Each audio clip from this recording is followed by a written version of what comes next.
നമസ്കാരം, മലയാളി വാർത്തയിലേക്ക് സ്വാഗതം. കിട്ടിയ അടി ഒന്നും പോരാതെ വീണ്ടും ഇന്ത്യയെ തോണ്ടിക്കൊണ്ടിരിക്കുകയാണ് പാകിസ്ഥാൻ. വലിയ കൊലവിളികളാണ് ഇപ്പോൾ പാകിസ്ഥാനിൽ നിന്ന് വന്നുകൊണ്ടിരിക്കുന്നത്. ഈ കൊലവിളികൾ നടത്തുന്നത് ഏതെങ്കിലും ഭീകര ഗ്രൂപ്പുകളല്ല, മറിച്ച് പാകിസ്ഥാന്റെ ചില മന്ത്രിമാരാണ്. കിട്ടിയ അടിയുടെ നാണക്കേട് ഇതുവരെ പാകിസ്ഥാന് വിട്ടുമാറിയിട്ടില്ല. അതിന്റെ കൂട്ടത്തിൽ സിന്ധു നദീജലം തടഞ്ഞ് ഒരു തുള്ളി വെള്ളം പോലും ഇന്ത്യ ഇപ്പോൾ പാകിസ്ഥാന് കൊടുക്കുന്നില്ല. ഇതിലൊക്കെ വിറളി പിടിച്ചു നിൽക്കുകയാണല്ലോ പാകിസ്ഥാൻ. അതുകൊണ്ടാണ് കിട്ടുന്ന അവസരത്തിലൊക്കെ വീണ്ടും വീണ്ടും വന്ന് ഇന്ത്യയെ വെല്ലുവിളിച്ചുകൊണ്ടിരിക്കുന്നത്. ഒരു വഴിക്ക് അമേരിക്ക ഇറാൻ യുദ്ധം കടുത്തുകൊണ്ടിരിക്കുകയാണ്. ലോകം അതിന്റെ പ്രതിസന്ധിയിലാണ്. അപ്പോഴാണ് ഇവിടെ ഞങ്ങൾ യുദ്ധത്തിന് മുട്ടി നിൽക്കുകയാണെന്നും പറഞ്ഞുകൊണ്ട് പാകിസ്ഥാന്റെ കൊലവിളികൾ. എന്നാൽ ഇന്ത്യയുടെ ഒരടിക്ക് പോലും ഉള്ളത് പാകിസ്ഥാനില്ല. പിന്നാലെ വന്നു നിന്ന് അടിക്കുക, അതായത് തീവ്രവാദ പ്രവർത്തനങ്ങൾ നടത്തി ഇന്ത്യക്കെതിരെ ചില ബോംബുകൾ പൊട്ടിക്കുക എന്നുള്ളതല്ലാതെ നേർക്ക് നേർ ഒരു യുദ്ധം ചെയ്യാനുള്ള ശേഷി പാകിസ്ഥാനില്ല. പക്ഷേ പാകിസ്ഥാൻ മന്ത്രിമാർ വെല്ലുവിളിച്ചുകൊണ്ടിരിക്കുന്നത് ഇന്ത്യയെ ഞങ്ങളങ്ങ് ചെത്തിക്കളയും എന്നൊക്കെയാണ്, ഞങ്ങൾ അണ്വായുധം പ്രയോഗിക്കും എന്നൊക്കെയുള്ള വെല്ലുവിളികളാണ്. നമ്മൾ പിന്നെ ഇവിടെ അണ്വായുധം എടുത്ത് വെറുതെ കാണാൻ വെച്ചിരിക്കുകയാണല്ലോ എന്ന് ഇന്ത്യയിൽ നിന്ന് പാകിസ്ഥാന് നല്ല മറുപടിയും കിട്ടുന്നുണ്ട്. എന്തായാലും ഇപ്പോൾ കൊൽക്കത്ത ആക്രമിക്കും, ഡൽഹിയിൽ ബോംബിടും എന്നൊക്കെയുള്ള വെല്ലുവിളികളാണ് പാകിസ്ഥാനിൽ നിന്ന് വീണ്ടും വന്നുകൊണ്ടിരിക്കുന്നത്. ഇതിനെല്ലാം നല്ല ഒന്നാം തരം മറുപടികൾ ഇന്ത്യക്കാർ തന്നെ കൊടുത്തുകൊണ്ടിരിക്കുകയാണ് പാകിസ്ഥാന്. നീയൊക്കെ പോയി തരത്തിൽ കളിക്കൂ എന്നാണ് ഇന്ത്യക്കാരുടെ മറുപടി. പ്രത്യേകിച്ച് അങ്ങ് വല്ലാത്ത ചൊറിച്ചിൽ, ഇന്ത്യയോട് അങ്ങ് വല്ലാതെ ചൊറിഞ്ഞു കയറി നിൽക്കുന്നത് പാകിസ്ഥാന്റെ പ്രതിരോധ മന്ത്രി ഖ്വാജ ആസിഫിനാണ്. ആസിഫിനും കൊടുക്കാനുള്ളത് ഇന്ത്യ നല്ല വെടിപ്പായിട്ട് കൊടുത്തിട്ടുണ്ട്. അതിർത്തി കടന്നുള്ള ഭീകരവാദത്തിന് ഇന്ത്യ നൽകുന്ന കനത്ത പ്രഹരങ്ങളിൽ പകച്ചു നിൽക്കുന്ന പാകിസ്ഥാൻ ഇപ്പോൾ വിചിത്രമായ ഭീഷണികളൊക്കെയാണ് നടത്തിക്കൊണ്ടിരിക്കുന്നത്. ഭാവിയിൽ ഇന്ത്യയുടെ ഭാഗത്തു നിന്നുള്ള ഏതൊരു സൈനിക നീക്കത്തിനും മറുപടി അതിർത്തിയിൽ ഒതുങ്ങില്ലെന്നും കൊൽക്കത്ത ഉൾപ്പെടെയുള്ള ഇന്ത്യൻ നഗരങ്ങളിൽ കടന്നുകയറി തിരിച്ചടിക്കുമെന്നാണ് പാകിസ്ഥാൻ പ്രതിരോധ മന്ത്രി ഖ്വാജ ആസിഫ് ഭീഷണി മുഴക്കിയിരിക്കുന്നത്.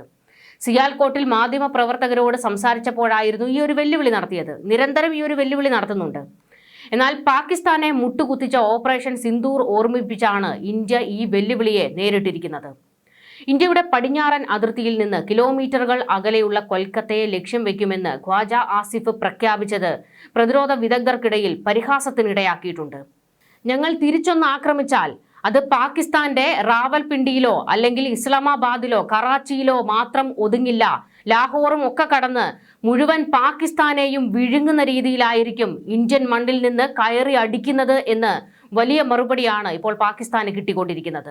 ഇന്ത്യൻ മണ്ണിൽ കയറി വീടുകൾക്കുള്ളിൽ വരെ ആക്രമണം നടത്തും എന്നുള്ള വീരവാദമാണ് പാകിസ്ഥാന്റെ മന്ത്രി മുഴക്കിയിരിക്കുന്നത്.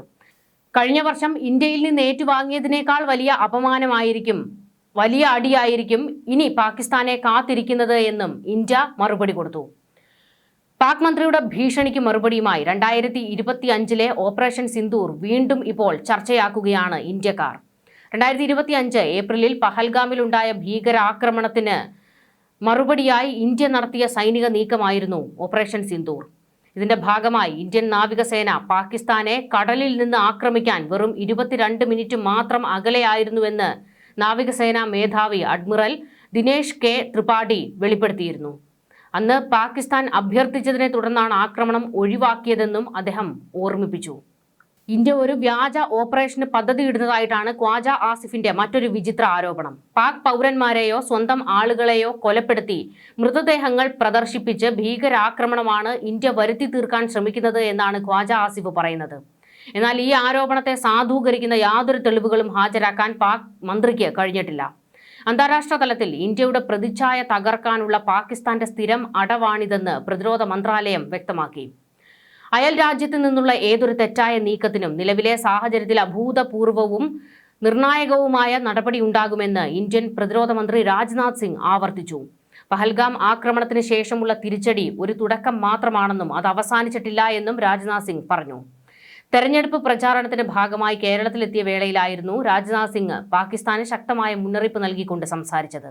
ഹോർമുസ് കടലിടുക്കിലെ സംഘർഷങ്ങളും ഇറാൻ ഇസ്രയേൽ യുദ്ധഭീഷണിയും നിലനിൽക്കുന്ന പശ്ചാത്തലത്തിൽ പാകിസ്ഥാൻ നടത്തുന്ന ഇത്തരം പ്രസ്താവനകൾ മേഖലയിലെ സമാധാനം കൂടുതൽ തകർക്കുന്നതാണ്.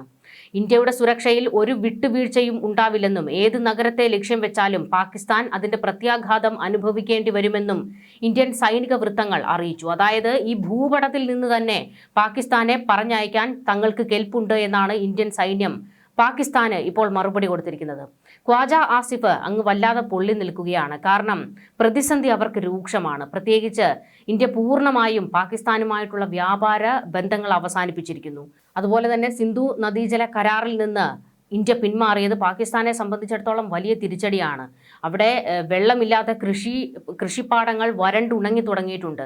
ഭൂമി വിണ്ടു കീറുകയാണ്. കർഷകർ പ്രതിഷേധവുമായി രംഗത്തേക്ക് ഇറങ്ങിയിരിക്കുകയാണ്. അവരുടെ ആവശ്യം സിന്ധു നദീജല കരാർ പുനഃസ്ഥാപിക്കുക എന്നുള്ളതാണ്. എന്നാൽ ഇന്ത്യ അതിന് ഒരു തരത്തിലും തയ്യാറല്ല. കാരണം ചില്ലറ വെല്ലുവിളിയൊന്നും അല്ലല്ലോ ഇന്ത്യയോട് നടത്തിയത്.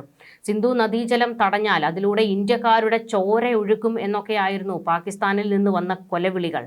ഇത് ബിലാവൽ ഭൂട്ടോയായിരുന്നു ഇത്തരത്തിലൊരു കൊലവിളി നടത്തിയത്. എന്നാൽ അന്ന് ബിലാവലിന് അതിന് ഇന്ത്യക്കാർ മറുപടി കൊടുത്തിരുന്നു. നിന്റെ മുത്തച്ഛൻ സുൽഫിക്കർ അലി ഭൂട്ടോ വിചാരിച്ചിട്ട് നടന്നിട്ടില്ല ഇന്ത്യയുടെ രോമത്തിൽ തൊടാൻ, പിന്നല്ലേ കൊച്ചുകീർക്കാൻ നീ എന്ന് ഇന്ത്യക്കാർ തന്നെ മറുപടി കൊടുത്തിട്ടുണ്ട്. അപ്പോൾ ബിലാവൽ ഭൂട്ടോ ഉൾപ്പെടെയുള്ള പാകിസ്ഥാനിൽ നിന്നുള്ള നേതാക്കളൊക്കെയും ഇടയ്ക്കിടയ്ക്ക് ഇന്ത്യക്ക് നേരെ ഇത്തരത്തിൽ വെല്ലുവിളികൾ നടത്തിക്കൊണ്ടിരിക്കുകയാണ്. അതും കടന്നിട്ടാണ് ഇപ്പോൾ പാകിസ്ഥാന്റെ മന്ത്രി, പ്രത്യേകിച്ച് ഖ്വാജ ആസിഫ്, ഈ പറയുന്ന പട്ടാള മേധാവി അസീം മുനീറിൻ്റെ മറ്റൊരു വെർഷനാണ്. കാരണം അയാളുടെ ഉള്ളിൽ ഇന്ത്യ വിരോധം കുത്തി നിറയ്ക്കപ്പെട്ട ഒരു മനുഷ്യനാണ്. എങ്ങനെയും ഇന്ത്യയെ ഇല്ലാതാക്കുക എന്നുള്ളതാണ് ലക്ഷ്യം. അത് സൈനികപരമായി നടന്നില്ലെങ്കിൽ തീവ്രവാദത്തിലൂടെയെങ്കിലും അത് നടപ്പാക്കുക എന്നുള്ളതാണ് ഇവരുടെയൊക്കെ ഒരു ലക്ഷ്യം. അതുകൊണ്ട് തന്നെയാണ് പാകിസ്ഥാന്റെ തീവ്രവാദികളെ ഇവർ ചെല്ലും ചെലവും കൊടുത്ത് കൊഴുപ്പിക്കുന്നത്. ഈ പറയുന്ന ജെയ്ഷെ മുഹമ്മദ്, ലഷ്കർ ഇ തോയ്ബ തുടങ്ങിയ സംഘങ്ങൾക്കെല്ലാം സഹായം കൊടുക്കുന്നത് പാകിസ്ഥാൻ പട്ടാളവും ഈ ഖ്വാജ ആസിഫ് ഉൾപ്പെടെയുള്ള തീവ്ര വെറി പിടിച്ച കുറച്ച് മന്ത്രിമാരും നേതാക്കളും ഒക്കെയാണ്. എന്നാൽ ഇനി ഇന്ത്യ തീർക്കാൻ പോകുന്നത് പാകിസ്ഥാന്റെ ഭീകര കേന്ദ്രങ്ങളെ മുച്ചൂടും ഇല്ലാതാക്കുക എന്നുള്ളൊരു നീക്കത്തിലേക്ക് തന്നെയാണ് ഇന്ത്യ ഇറങ്ങിയിരിക്കുന്നത്. ഓപ്പറേഷൻ സിന്ദൂർ അവസാനിച്ചിട്ടില്ല. ഇനിയും അത് തുടർന്നുകൊണ്ടേയിരിക്കും. പാകിസ്ഥാന്റെ കയ്യിലിരിപ്പ് പോലെ ഇരിക്കും അവരുടെ നിലനിൽപ്പ്. ന്യൂസ് ഡെസ്ക് മലയാളി വാർത്ത.